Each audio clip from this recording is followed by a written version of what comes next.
नमस्कार। इस वक्त हम मुजफ्फरनगर जिले के बुढ़ाना विधानसभा क्षेत्र के परासोली गांव में हैं और आरएलडी के जोला विधानमंडल जोला गाँव जोला गांव है जी। जोला गाँव का मोजा है। जोला गांव का मुजा है। और आरएलडी के विधानमंडल दल के नेता बुढ़ाना के विधायक राजपाल बालियान जी हमारे साथ हैं इस वक्त। चौधरी साहब, क्या तैयारियां हैं कल जो कार्यक्रम होने जा रहा है जैन जी का?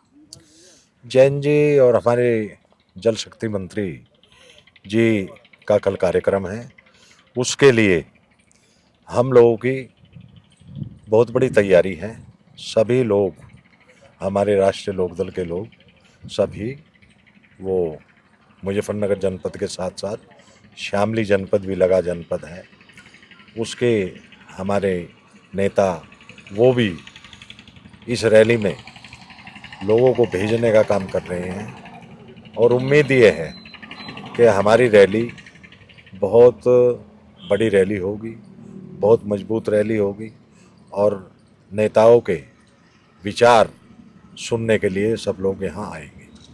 मुख्य मकसद क्या है, एजेंडा क्या है इस रैली का? एजेंडा इस रैली का, हमारे चौधरी साहब, भारत के पूर्व प्रधानमंत्री आदरणीय चौधरी चरण सिंह जी की प्रतिमा गायत्री वाटिका में यहाँ लगी है। ये जब अनुराधा हमारी पार्टी से सिंचाई मंत्री थी उस टाइम ये प्रतिमा लगाई गई थी, लेकिन किन्हीं कारणोंवश उसका उद्घाटन नहीं हो पाया था, लोकार्पण नहीं हो पाया था और वो हमारा पार्टी से, हमारा सरकार से संबंध टूट गए थे। तो सरकार से हम अलग हो अलग हो गए थे। तो वो हो भी जाता उस टाइम, पूरी तैयारियां हो गई थी। अनुराधा जी के बहनोई सुरेंद्र सिंह जो हरियाणा में बंसीलाल के बेटे थे, उनकी मौत हो गई थी और ये तैयार लोकार्पण तैयार हुआ आया तो वो उस वजह से वो उस टाइम रुक गया था। उसके बाद हमारा हम सरकार से बाहर हो गए और आज 20-21 वर्ष ऐसा मौका नहीं आया कि हम सरकार में से बाहर रहे। और ये मूर्ति जो लगी हुई है ये सिंचाई प्रांगण में गायत्री वाटिका जो बनाई थी उसमें लगी हुई है। तो इसमें सरकार का अहम रोल था कि, और सिंचाई मंत्री का अहम रोल है कि उनके सिंचाई मंत्री की मंत्रालय की जगह में ये मूर्ति लगी है। तो इसलिए मूर्ति का अनावरण में देर हुई है और आज वो वक्त आया है कि देर ही सही दे आज भारत रत्न जहाँ पे स्वर्गीय चौधरी चरण सिंह जी का नाम लोकार्पण में उनकी प्रतिमा का लिखा जाता, वहाँ आज भारत रत्न भी उनके सामने लिखा जाएगा। ये मुझे बड़ी खुशी की बात है। जहाँ ये प्रतिमा स्थापित हुई है, ये जो नहर है इसका नाम क्या है? ये चौगामा लोई नहर, लोई चौगामा नहर। तो क्या विधायक जी, किसान ये उम्मीद कर सकते हैं, आप केंद्र में भी सरकार में शामिल हैं, प्रदेश में भी हैं, कि ये जो चौगामा नहर परियोजना है अब ये कंप्लीट हो जाएगी? ये जिस दिन से ये परियोजना शुरू हुई इसका एक बड़ा हिस्सा ऐसा है जो अभी तक अंडर कंस्ट्रक्शन है, कुछ हिस्सा ऐसा है जिसमें उपले पथ रहे हैं, कुछ हिस्सा ऐसा है जिसमें किसान कुछ फसल भी बो दी है किसानों ने, कुछ हिस्से में क्रिकेट भी खेलते हैं लोग, और एक लंबा 2-3 दशक से ज़्यादा का समय हो गया ये बन नहीं पाई। तो एक तो क्या कारण है और क्या इस बार ये परसुएशन आपने किया है, चूंकि प्रदेश के सिंचाई मंत्री भी आने वाले हैं कल? हमने जल शक्ति मंत्री जी से ये बात रखी थी कि जी वहाँ जाने के बाद एक बहुत लंबे अरसे से चौगामा नहर के नाम से जो परियोजना है उसमें पानी नहीं जा रहा है।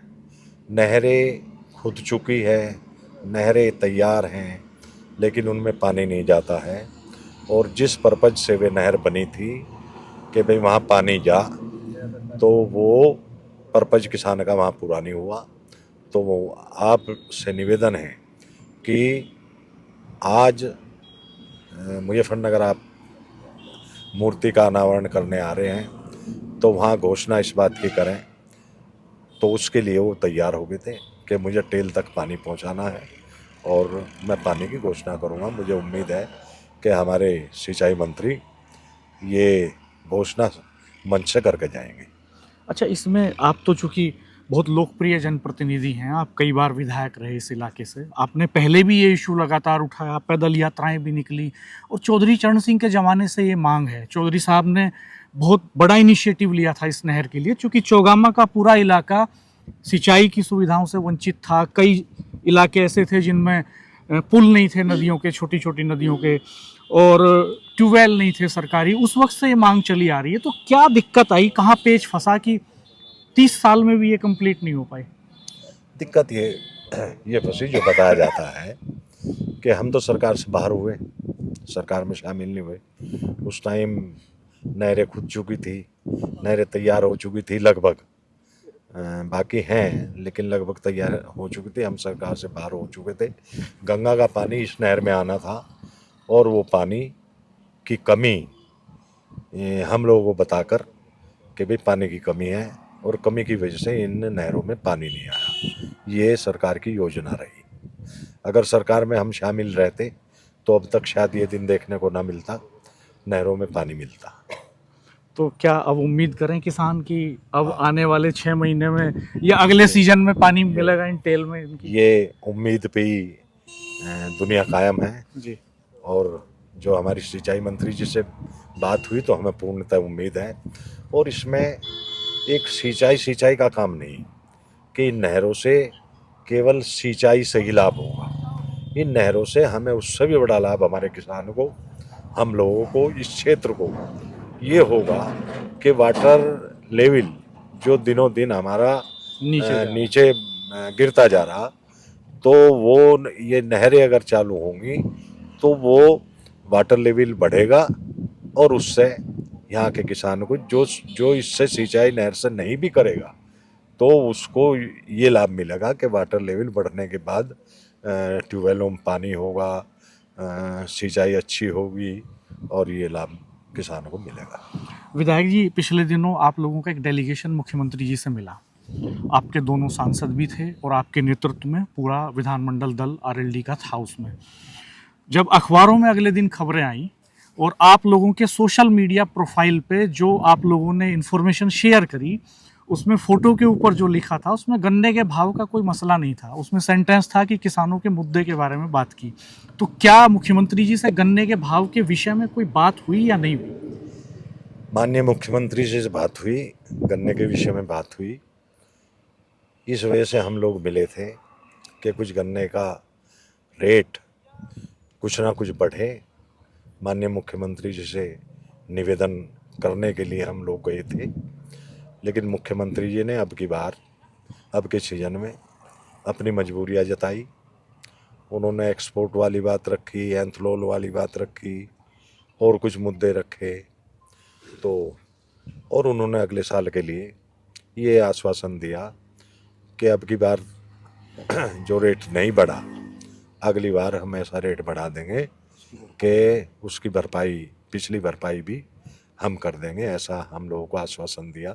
लेकिन अब के सीज़न में क्या मजबूरी माननीय मुख्यमंत्री जी की रही, तो अब के सीज़न में रेट नहीं बढ़ा है। अच्छा, इस पूरे इलाके में चूँकि आरएलडी किसानों की पॉलिटिक्स करता है और किसानों की ताकत के बूते ही ज़्यादातर जनप्रतिनिधि चुने जाते हैं। आज एक मार्च निकल रहा है, हम लोगों ने देखा अभी थोड़ी देर पहले उसको। वो एक भाजू गांव में एक कट है दिल्ली दून एक्सप्रेसवे पे, 6 महीने से किसान वहाँ पे बैठे हुए हैं। तो क्या पार्टी की तरफ से कोई इनिशिएटिव लिया गया कि किसान इतने लंबे समय काम धाम छोड़ के कट पे बैठे हुए हैं, कोई सॉल्यूशन निकले, या तो किसानों को ही सहमत कर लिया जाए कि भाई कट नहीं बनेगा, या फिर बन सकता है तो सरकार में, चूंकि जैन जी तो इस समय केंद्रीय मंत्री हैं, तो वो गडकरी जी से बात भी कर सकते हैं उस बारे में। आपके 2 सांसद भी हैं, उनका डेलीगेशन भी मिल सकता है, लेकिन ऐसी कोई खबर दिखाई नहीं दी हमें कहीं।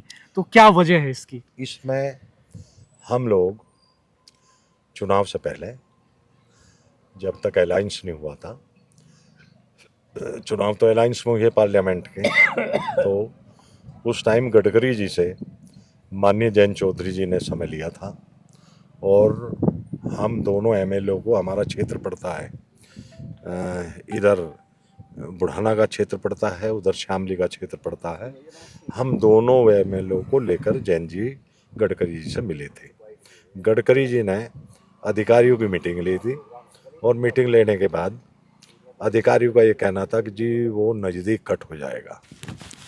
तो उस पर जैन जी ने भी कहा कि वो बहुत ज़रूरी है। गडकरी जी की भी कुछ समझ में बात आई, तो अधिकारी उस बात को उस टाइम तो ये कहने लगा जी इस पे विचार करेंगे और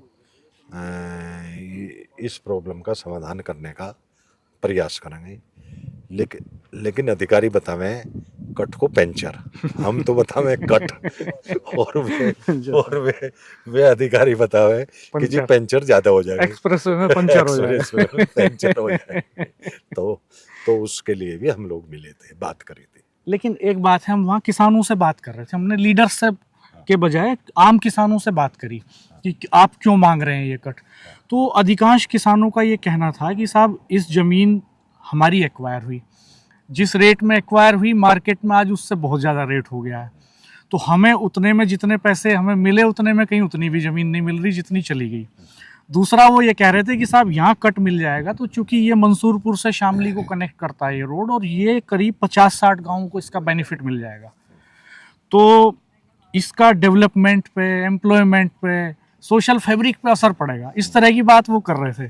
तो क्या इन सारे तर्कों से एनएचआई वाले सहमत नहीं हो पा रहे?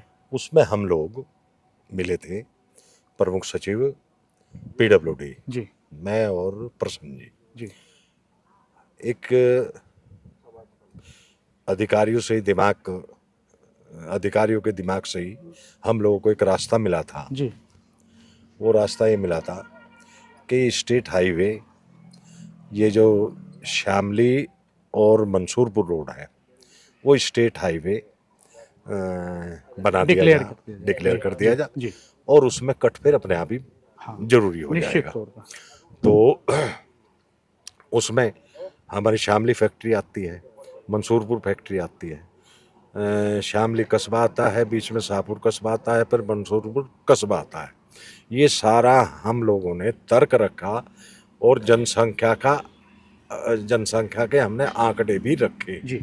तो लेकिन उसके बाद ये जो शामली 16 किलोमीटर का टुकड़ा है भौरा कला तक, 15 किलोमीटर शामली से लेकर ये 15 किलोमीटर, ये दूसरे मतलब ये स्टेट हाईवे में ना आके, जो प्रमुख सचिव ने बताया कि जी ये मजबूरी है, इसका चौड़ीकरण तो कर सकते हैं केवल बुढ़ा वहाँ तक, और भौरा कला से मंसूरपुर तक ये मजबूरी है, कानूनी पॉइंट है। तो क्या मजबूरी है तो, लेकिन हमने प्रयास इसमें भी किया। विधायक जी, हमें समय देने के लिए धन्यवाद। एक और सवाल बस, फिर हम ये बातचीत यहाँ करेंगे, क्योंकि आपको रैली की तैयारियां भी करनी है। क्या आरएलडी के लीडर्स बीजेपी से गठबंधन के बाद किसी दबाव में हैं? अभी समाजवादी पार्टी के एक विधायक को हम सुन रहे थे, क्योंकि अब तो विधानसभा की कार्रवाई जो है लाइव हो गई है, तो आम लोग भी सुन सकते हैं। तो वो समाजवादी पार्टी के विधायक ने गन्ने के ऊपर सवाल उठाया और उन्होंने तंज कसा। उन्होंने कहा कि हमारे पुराने साथी जो है वो मिलने गए थे मुख्यमंत्री जी से, लेकिन जब वो बाहर आए तो वो ये नहीं कह पाए कि हम गन्ने के बारे में कोई बात करके आए हैं। हमारे सब किसी ने पूछा नहीं, हम बताते हैं। बाहर में तो अपनी बात करूं, मेरे से किसी ने पूछा नहीं। अगर कोई पूछते तो हम बताते, कहने लगा नोनू भाई हमारी जो बात साफ मुख्यमंत्री जी से हुई है, हम उस बात को साफ रखने में हमें कौन सी बात है। आज मैं आपको भी तो बता रहा। लेकिन तो जहाँ तक समाजवादी की बात है, हिंदी पूरे हिंदुस्तान की मातृभाषा है, और उत्तर प्रदेश ऐसा है कि जहाँ हिंदी का सबसे ज़्यादा इस्तेमाल होता है, और तमिलनाडु के मुख्यमंत्री हिंदी का विरोध कर रहे हैं, और तमिलनाडु के मुख्यमंत्री समाजवादी पार्टी और कांग्रेस पार्टी के सहयोगी हैं। तो अगर सहयोग पे और सहयोगियों पे जा तो जो तो फिर वे विरोध क्यों करा रहे हैं हिंदी मातृभाषा का। तो ये अलग अलग पार्टी हैं, अलग अलग मुद्दे हैं, अलग अलग बात लेकिन है। कहने को तो मैं मान लिया उन पर कुछ कहूँ, वे मेरे पे कुछ कहें, तो ये ज़्यादा कहना सुनना ठीक नहीं होता। लेकिन विधायक जी एक चीज तो उसमें दिखाई दे रही थी कि जब आप सब ने, सारे विधायकों ने, दोनों सांसदों ने भी अपने फेसबुक प्रोफाइल पे, अपने ट्विटर हैंडल पे वो लिखा और हम लोगों ने भी देखा, क्योंकि हम लोगों ने भी जो खबर चलाई, तमाम मीडिया हाउसेज ने भी चलाई, मेन स्ट्रीम मीडिया ने भी चलाई, तो उसमें ये था कि शायद ये डेलीगेशन गन्ने के इशू पे बात कर रहा है, क्योंकि छपरोली में रैली जो हुई थी उसमें अध्यक्ष जी वहाँ मौजूद थे, तमाम लोग, राठी जी भी वहाँ पे मौजूद थे। इत्तेफाक से आपसे तो हमारी मुलाकात नहीं हुई, आप मंच पे रहे होंगे। तो वहाँ ये बात आई थी जब मुख्यमंत्री जी संबोधन कर रहे थे, भाषण दे रहे थे, तो बीच में से किसानों की आवाजें आ रही थी कि गन्ने पे बात कीजिए मुख्यमंत्री जी। और उनका जो यूट्यूब चैनल है मुख्यमंत्री जी का, जब आप उस पर सुनेंगे ध्यान से तो किसानों की वो आवाजें उसमें आ रही हैं और बहुत सारे किसान गन्ना लेके वहाँ आए भी थे। और उसके ठीक बाद चंदन चौहान जी, जो आपके बिजनौर के एमपी हैं, यंग एमपी हैं, काफ़ी लोकप्रिय एमपी हैं, वो भी मेरठ आए थे पिछले दिनों। उन्होंने एक प्रेस कॉन्फ्रेंस की, हम उसमें मौजूद थे, तो उन्होंने कहा कि हम आशावादी लोग हैं और हम ये उम्मीद नहीं छोड़ेंगे कि गन्ने का रेट ना बढ़े। हमारा एक डेलीगेशन एक आध दिन में ही मुख्यमंत्री जी से मिलेगा और हम उनसे बात करेंगे इस पे। और अगले दिन निश्चित तौर पे डेलीगेशन मिल भी लिया। तो हमारे जैसे तमाम लोग, या जिन्होंने चंदन चौहान जी की प्रेस कॉन्फ्रेंस को लाइव सुना, वो भी ये उम्मीद कर रहे थे कि शायद गन्ने पे बात होगी। लेकिन बाहर आके ना तो फिर चंदन चौहान जी की फेसबुक वॉल पे या उनके ट्विटर हैंडल पे गन्ना शब्द दिखाई दिया, ना डॉक्टर राजकुमार सांगवान जी की वॉल पे दिखा, ना किसी आपके माननीय विधायकों के वॉल पे दिखा। तो वो सवाल उठना लाजमी है, हो सकता है कि वो टाइपिंग एरर रही हो और मैसेज एक ही जगह टाइप हो गया हो सबका। तो क्या सबका मैसेज एक ही जगह टाइप हुआ था? देखो, एक बात है कि हमारी छोटी पार्टी है, गठबंधन समाजवादी के साथ भी रहा, गठबंधन हमारा मायावती के साथ भी रहा, गठबंधन पहले हमारा भाजपा के साथ भी रहा, कहीं ना कहीं गठबंधन में किसी ना किसी पार्टी के साथ हमारा गठबंधन रहा। आज गठबंधन भारतीय जनता पार्टी के साथ है। तो हमारे लोगों को ये खुशी है, किसानों को ये खुशी है कि हमारी बात तो उठा रहे, हमारी बात तो रख रहे। तो अब ये सारी चीज़ हम कह मिल रहे हैं, सरकार है, केंद्र में उनकी सरकार है, तो हम तो निवेदन और आग्रह ही कर सकते हैं माननीय मुख्यमंत्री जी से या प्रधानमंत्री जी से कि जिस चीज़ की आवश्यकता है और ये योजना आपको लागू कर देनी चाहिए। यानी बाकी उनकी बात है। आप चाहते हैं कि पार्टी की ताकत बढ़े ताकि ये आवाज़ और मजबूत हो जाए अंदर। मजबूत हो। तो हमसे बात करने के लिए धन्यवाद विधायक जी। और बहुत संजीदगी के लिए जाने जाते हैं राजपाल बालियान जी, बहुत गंभीर नेता और लोकप्रिय नेता, जमीनी नेता। बहुत आभार आपका, आपने सारे सवालों पे, तीखे सवालों पे भी आपने बेबाकी से जवाब दिए, बहुत शुक्रिया आपका। आप छपरोली में भी मौजूद थे, जी जी, लगातार ग्रास रूट पे भी रहते हैं, विधायकों की और सांसदों